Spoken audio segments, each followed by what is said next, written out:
Hello everyone, मैं अभय कुमार मिश्रा आप सभी लोगों का स्वागत करता हूं आपके अपने चैनल एसडीएम क्लासेस में।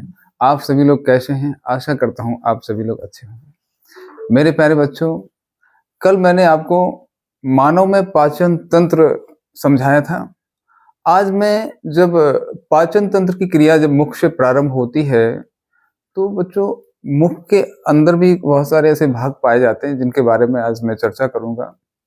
जैसे कि तालू है, ज़ेबा है और टीथ है और जो लार ग्रंथियाँ पाई जाती हैं उसके बारे में आज चर्चा करने वाला हूँ। चलिए बच्चों देखते हैं। सबसे पहले बच्चों जो मुख का निर्माण है निम्नलिखित अंगों से होता है।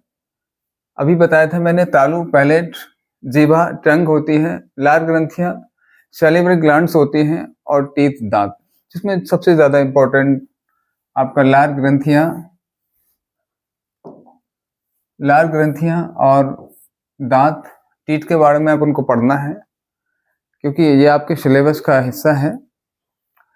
इसमें देखेंगे लार ग्रंथियां क्या होती हैं, सैलिवरी ग्लैंड्स क्या होते हैं। तो मनुष्य में 3 जोड़ी लार ग्रंथियां पाई जाती हैं। टोटल मिला के कितनी? 6 पाई जाती हैं। 3 जोड़ी लार ग्रंथियां पाई जाती हैं। लार ग्रंथियां, इनका लोकेशन, इनका क्या लोकेशन क्या है, इनका स्थान, इनका आकार कैसा होता है। पहली जो लार ग्रंथि होती है सब लिंगुअल कहलाती है और ये जीभ के नीचे पाई जाती है। जहाँ जीभ होती है उसके टंग के जस्ट नीचे पाई जाती है, दोनों तरफ पाई जाती है, क्योंकि जोड़ा से होती है। 3 जोड़ा होती है, 3 जोड़ा का मतलब 6 होती है। ये जीभ के नीचे पाई जाती है, यह सबसे छोटी होती है बच्चों। सबलिंगुअल जो लार ग्रंथि होती है जीभ के नीचे पाई जाती है और सबसे छोटी, आकार में सबसे छोटी होती है। दूसरा होता है पैरोटिड ग्रंथि, ये बहुत ही इंपॉर्टेंट है बच्चों, ये सबसे बड़ी होती है और ये कान के नीचे पाई जाती है। इधर कान के नीचे इधर पाई जाती है, इसको कहते हैं पैरोटिड ग्रंथि, जो कान के नीचे पाई जाती है। और ये कैसी होती है बच्चों? सबसे बड़ी होती है, आकार में सबसे बड़ी होती है। और तीसरी ग्रंथि होती है सब मैंडिबुलर होती है और ये जबड़े में धसी रहती है। जो जबड़ा होता है बच्चों, ये यहाँ धसी रहती है जबड़े में। और ये कैसी होती है? मध्यमा आकार की होती है, मछली होती है। तो बच्चों 3 प्रकार की लार ग्रंथियां हैं, जोड़ों में पाई जाती है। कुल मिला के 6 होती हैं। पहली सबलिंगुअल, दूसरी पैरोटिड और तीसरी सब मैंडिबुलर, जो कि मध्यमा होती है, सबसे बड़ी पैरोटिड ग्रंथि होती है और सबसे छोटी सबलिंगुअल होती है, जो कि जीभ के नीचे पाई जाती है। ये लार ग्रंथियां बच्चे वेरी इंपॉर्टेंट हैं।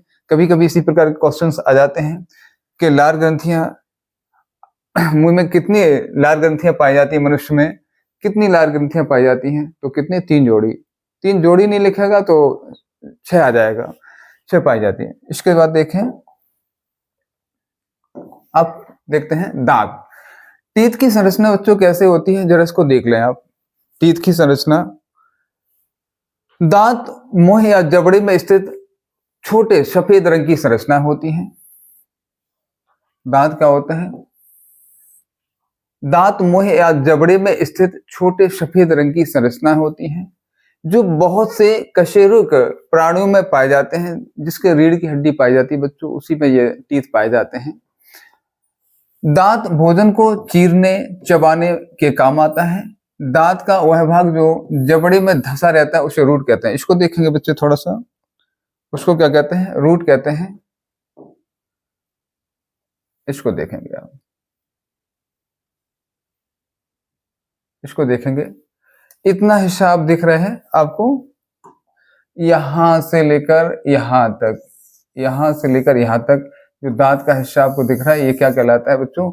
ये रूट कहलाता है, जो कि जबड़े में धंसा रहता है बच्चों। इसके बाद देखेंगे, ये रूट कहलाता है। आगे देखें, दांत का वह भाग जो जबड़े के ऊपर स्थित होता है, दांत का वह भाग जो जबड़े के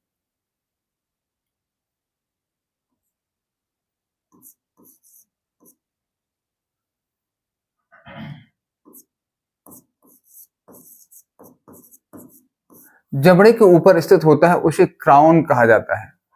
जबड़े के ऊपर देखेंगे आप, यहां से लेकर यहां तक, ये देखो, ये हिस्सा क्या कहलाता है बच्चों? क्राउन कहलाता है। जो जबड़े के ऊपर स्थित होता है क्या कहते हैं उसको? अपन क्राउन कहते हैं।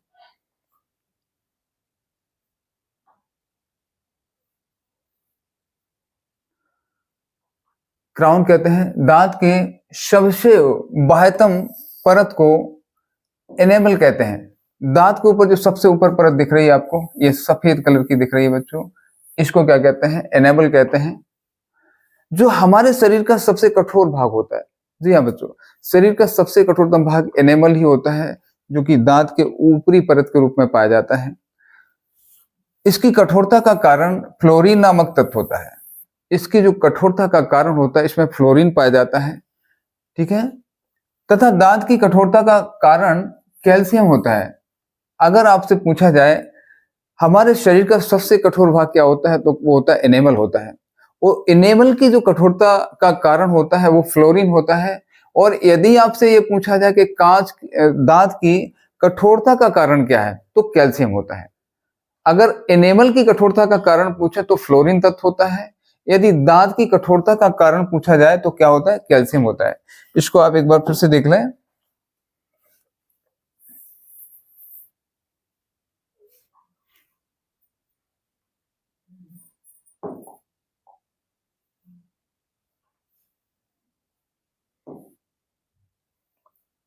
इसको देखें एक बार। यहां से लेकर यहां तक क्या कहलाता है? ये रूट कहलाता है बच्चों। और जो ऊपर का हिस्सा आपको दिख रहा है ये इनेमल है, जो कि फ्लोरीन नामक तत्व से बना होता है।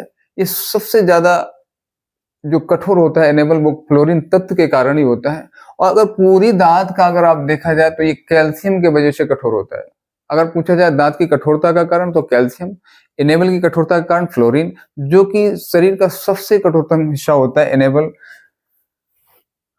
आगे देखेंगे।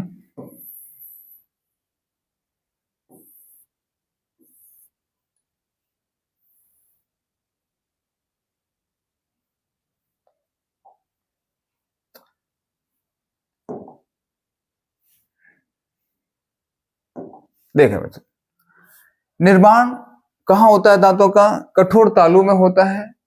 तालु दो प्रकार के होते हैं, कठोर तालु होता है, कोमल तालु। कोमल तालु जो है अंदर की ओर होता है, जहां पे एवला पाई जाती है। मैंने आपको पिछली क्लास में बताया था एवला क्या होती है। एक मांसल संरचना होती है जो कि माउथ के अंदर होती है। जब भोजन हम मुंह से ग्रहण करते हैं तो भोजन नाक से बाहर ना आ जाए, तो वो एवला जो है उसको नाक के छिद्र को ढक लेती है।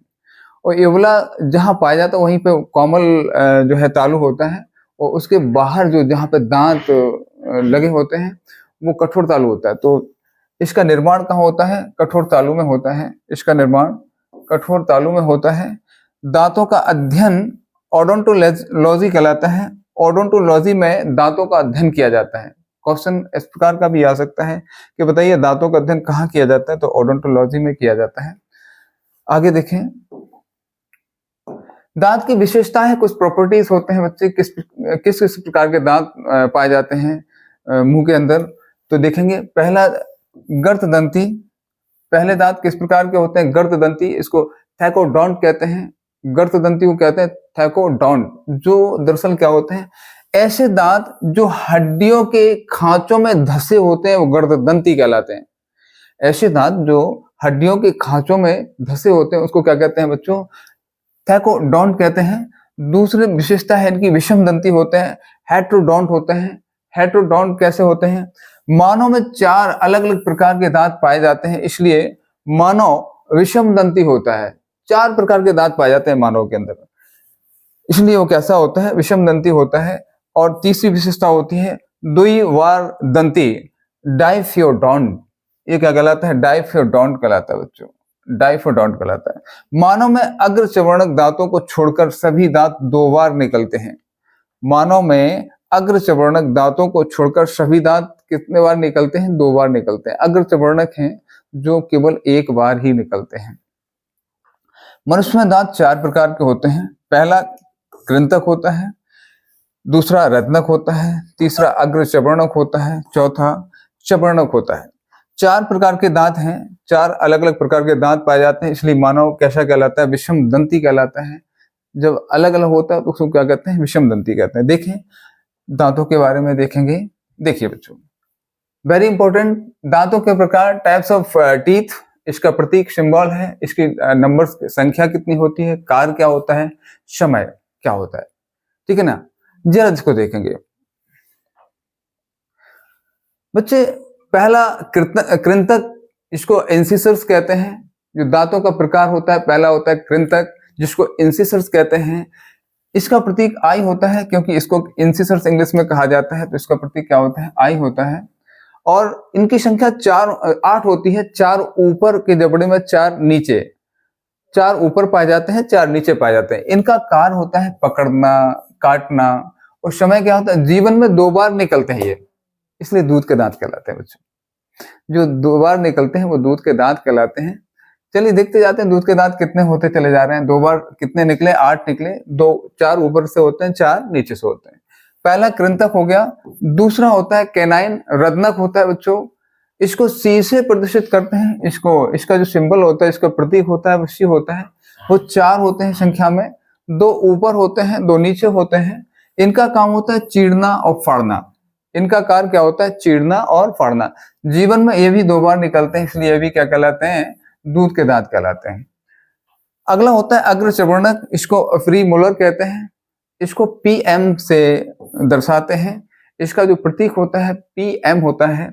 ये भी कितने होते हैं? 8 होते हैं, 4 ऊपर पाए जाते हैं, 4 नीचे पाए जाते हैं। इनका कार्य क्या होता है? चबाना होता है। जीवन में 1 बार ही निकलते हैं, ध्यान रखना, ये वेरी इंपॉर्टेंट पॉइंट। जीवन में केवल 1 बार निकलने वाले दांत क्या कहलाते हैं? अग्रचर्वणक कहलाते हैं। इनको प्रीमोलर कहते हैं, प्रीमोलर्स कहते हैं बच्चों। अगला होता है चवर्णक। इसका प्रतीक एम होता है। ये कितने होते हैं? 12 दांत होते हैं। इनका काम क्या होता है? पीसना होता है। जब भी भोजन हम ग्रहण करते हैं तो इनका काम क्या होता है? उसको छोटे छोटे टुकड़ों में पीसना होता है। ये दरअसल क्या है कि जो 12 होते हैं, 6 ऊपर होते हैं, 6 नीचे होते हैं, जिनमें से बच्चों देखना जरा 8 दांत जीवन में 2 बार निकलते हैं। जो 12 दांत क्या होते हैं? चवर्णक होते हैं, जिनमें 8 दांत जीवन में 2 बार निकलते हैं। और जो 4 दांत होते हैं बच्चों, इनको ध्यान देना, ये जीवन में केवल 1 बार ही निकलते हैं। और ये बुद्धि के दांत कहलाते हैं, जो कि 24 वर्ष की आयु तक निकल आते हैं। लगभग 24 वर्ष की आयु तक लगभग निकल आते हैं। दूध के दांत कितने होते हैं? 4 होते हैं, जो कि बुद्धि के दांत कहलाते हैं। और ये सबसे अंतिम भाग होता है, ये चवर्णक दांतों का सबसे अंतिम जोड़ा होता है, जिसको कहते हैं बुद्धि के दांत। सबसे लास्ट में निकलते हैं, 24 वर्ष की अवस्था तक निकल आते हैं लगभग, ठीक है। जिनमें 8 दांत कैसे 2 बार निकलते हैं? तो बच्चे 2 बार निकलने वाले जरा देखें, ये हो गए आपके 8, 4, 12 और 8, 20। इसका मतलब तो यह है कि 20 दांत होते हैं जो जीवन में 2 बार निकलते हैं। तो 20 दांत क्या कहलाते हैं? दूध के दांत भी कहलाते हैं। समझ में आ गया होगा। देखें जरा इधर, मनुष्य में 20 दांत, जिसमें इंसिजर है, कृंतक है, और सी रत्नक, कैनाइंस है, एम मीन्स चवर्णक है। लगभग कितने हो जाते हैं टोटल मिला के? 20 हो जाते हैं। जीवन में 2 बार निकलते हैं, इसलिए इन्हें द्विवार दंती कहा जाता है। डाइफिडेंट कहते हैं इसको बच्चों, द्विवार दंती कहा जाता है। मनुष्य में 12 दांत देखिए, प्रीमोलर कितने? 8 ये हो गए। जीवन में 1 बार ही निकल रहे हैं वो। और जीवन में 1 बार कौन से निकल रहे हैं बच्चों? कहोगे कौन से दांत? जो कि बुद्धि के दांत होते हैं, 4 हो गए ये, 8, 4, 12 हो गए। प्रीमोलर और मोलर टोटल मिला के कितने हो गए? 12 हो गए। केवल 1 बार ही निकलते हैं, जीवन में केवल 1 बार ही निकलते हैं, इसलिए इन्हें 1 बार दंती मोनोफियोडॉन कहते हैं। इनको क्या कहते हैं बच्चों? इनको मोनोफियोडॉन कहते हैं, जो जीवन में 1 बार निकलते हैं। 1 बार दंती कहा जाता है इनको। आशा करते हैं आपको समझ में आ गया होगा। आगे देखें बच्चे, ये बहुत ही इंपॉर्टेंट चीज है, मानव दंत सूत्र। मानव दंत सूत्र ह्यूमन डेंटल फॉर्मूला कहलाता है। ये ह्यूमन डेंटल फॉर्मूला कहलाता है, दंत सूत्र। DF से, डेंटल मीन्स डी, एफ का मतलब फॉर्मूला, DF कहते हैं इसको। इसका फॉर्मूला कैसा होता है? ऊपरी जबड़े में दांत बटे निचले जबड़े में दांत। ऊपरी जबड़े में जितने दांत होते हैं और नीचे बटा कितना निचले जबड़े में दांत, और कैसे होते हैं बच्चों, जोड़ी में होते हैं, जोड़ी में लिखा जाता है, ये सूत्र है। तो इसको शॉर्ट में हम इसको प्रतीक चिन्ह के रूप में कैसे लिखेंगे, पहले इंसिजर होता है, कृंतक होता है, दूसरा क्या होता है, दूसरा होता है रत्नक होता है जिसको कैनाइन्स कहते हैं, अग्र चवर्णक होता है जिसको प्रीमोलर कहते हैं, फिर चवर्णक होता है जिसे मोलर कहते हैं। तो देखिए ऊपरी जबड़े में दांत इंसिजर, कैनाइन, प्रीमोलर, मोलर। जैसा ऊपर रहता है बच्चों वही नीचे रहता है, जैसा ऊपर रहता है 4, 8, 4, 12। देखें जरा, 4 इंसिजर होते हैं ऊपरी जबड़े में, नीचे जबड़े में 4, 4/4, 2 ऊपर होते हैं कैनाइन, 2 नीचे होते हैं, 2/2 प्रीमोलर, 2 ऊपर होते हैं, सॉरी 4 ऊपर होते हैं, 4 नीचे होते हैं, 8, 4, 8 और 12, टोटल मिला के कितने 32 हो जाते हैं। इसके बाद देखें मोलर कितने होते हैं, 6 ऊपर होते हैं, 6 नीचे होते हैं। और कैसे होते हैं बच्चों, जोड़ा में होते हैं, ये देखिए आप जोड़ा में होते हैं, इनका 2 का गुणा लेके चलेंगे। इसके बाद देखें अगर एक सम संख्या से सभी के सभी अंश हर में कट रहे हैं, तो जैसे हम 2 से इसको डिवाइड करेंगे तो ये 2 से 2 बार कटेगा, 2 से 1 बार कटेगा, ये 2 बार, 3 बार कटेगा, ऐसे ही नीचे कटेगा, ऐसे ही ऊपर कट जाएगा। तो टोटल मिला के हमारा जो दंत फॉर्मूला जो बन गया है ये है हमारा man dental formula is equal to 2/2, 1/1, 2/2, 3/3 into 2। Total मिला के ऊपर देखो 3, 2, 5, 1, 6, 2, 8, 8 ऊपर है, 8 नीचे, टोटल मिला के कितने 16 होगा, 16 दूनी 32 हो गया। टोटल जो है दांतों की संख्या कितनी होती है बच्चों, 32 होती है। आशा करते हैं आपको ये समझ में आ गया होगा दांतों के बारे में, और मैंने जो है बहुत अच्छी तरीके से आपको समझा दिया है बच्चों। इसी के साथ ही जो है कल हमारा जो है टॉपिक अब शुरू होगा श्वसन। ये मैंने आपको जो है पोषण के बारे में चल रहा था अभी, ये पोषण के अंतर्गत सारी चीजें आपके आ गई हैं, और कल हम टॉपिक शुरू करेंगे श्वसन। तो इसी के साथ बच्चों मैं विदा लेता हूँ और मिलता हूँ नेक्स्ट वीडियो में। तब तक लिए जय श्री कृष्णा, जय श्री राधे, जय मां शारदे।